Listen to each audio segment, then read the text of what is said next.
২ বছর আগে যে জুটির বিয়ে নিয়ে পুরো ইন্টারনেট পাগল হয়ে গিয়েছিল, আজ সেই দম্পতির হঠাৎ এই নীরবতার কারণ কি? হ্যাঁ, কথা বলছি টলিউডের অন্যতম চর্চিত এবং পাওয়ারফুল কাপল সোহিনী সরকার এবং গায়ক শোভন গঙ্গোপাধ্যায়কে নিয়ে। ইন্ডাস্ট্রির অন্দরমহলে এখন কান পাতলেই একটা খবর খুব জোরালোভাবে শোনা যাচ্ছে, টলিপাড়ায় নাকি আসতে চলেছেন নতুন অতিথি। সোহিনী এবং শোভন নাকি খুব শীঘ্রই বাবা মা হতে চলেছেন। কিন্তু সবাই যেটা ভাবছে, আসল ঘটনা কিন্তু সেটা নয়। এত বড় একটা গুড নিউজ, অথচ সোহিনী বা শোভন কেউ এ বিষয়ে একটা কথাও বলছেন না কেন? মিডিয়া থেকে বারবার ফোন করা হলেও কেন সোহিনী ফোন ধরছেন না? এর পেছনে কি টলিউডের কোনো ডার্ক পলিটিক্স কাজ করছে?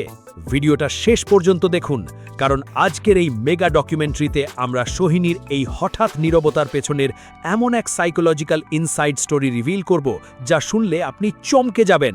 একবার লজিক্যালি ভেবে দেখুন, সোহিনী সরকার এই মুহূর্তে তার কেরিয়ারের একদম গোল্ডেন ফেজে আছেন। সম্প্রতি ঋত্বিক চক্রবর্তীর সাথে তার ছবি ফেরা এবং web series Karma korma release করেছে এবং তার অভিনয় মারাত্মক প্রশংসিত হয়েছে। ঠিক এই রকম একটা পিক টাইমে দাঁড়িয়ে প্রেগন্যান্সির খবর রিভিল করাটা একজন নায়িকার জন্য কতটা রিস্কি জানেন?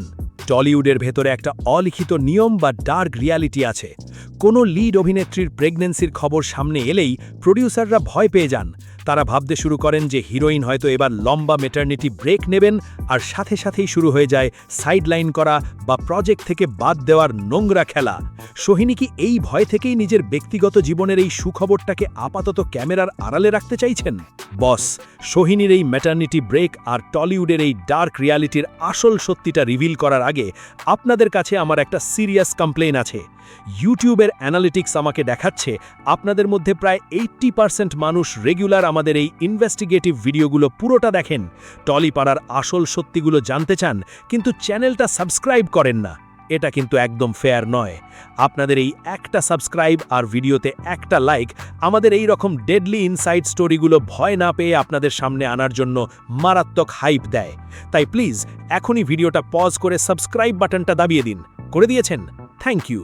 চলুন এবার ফিরে যাই সেই প্রেগন্যান্সি মিস্ট্রিতে। এখান থেকেই শুরু আসল ঘটনা।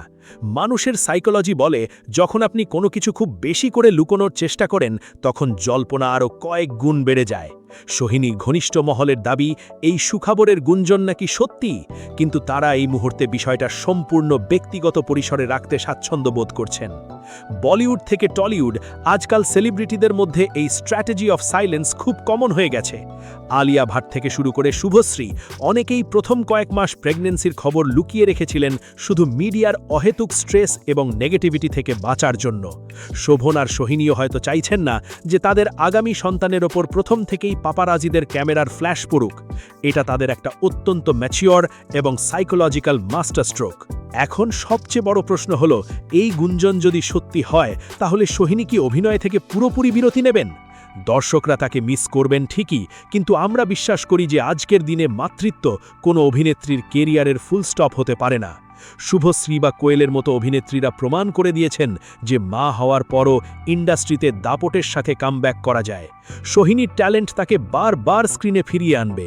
বস, গ্ল্যামার ওয়ার্ল্ডে ব্যক্তিগত জীবন আর প্রফেশনাল জীবন ব্যালেন্স করাটা একটা বিরাট আর্ট। সোহিনী আর শোভন যদি সত্যিই বাবা মা হতে চলেন, তবে আমাদের পুরো বাংলা পালস টিমের তরফ থেকে তাদের জন্য রইল অনেক অনেক শুভেচ্ছা। আপনাদের কি মনে হয়, সোহিনী কি সত্যিই প্রেগন্যান্সির খবর লুকিয়ে রাখছেন মিডিয়ার চাপ থেকে বাঁচার জন্য? আর তার কামব্যাক নিয়ে আপনারা কতটা এক্সাইটেড? নিচে কমেন্ট করে আপনাদের লজিক্যাল মতামত অবশ্যই জানান। আমি প্রত্যেকটা কমেন্ট পড়ি। আর ভিডিওটি ইনফরমেটিভ লাগলে শেয়ার করুন। টলিউডের এই ডার্ক এবং রিয়েল স্টোরিগুলো সবার আগে লজিক্যালি বুঝতে সাবস্ক্রাইব করুন বাংলা পালস। ভালো থাকবেন আর অন্যের প্রাইভেসিকে সম্মান করতে শিখবেন।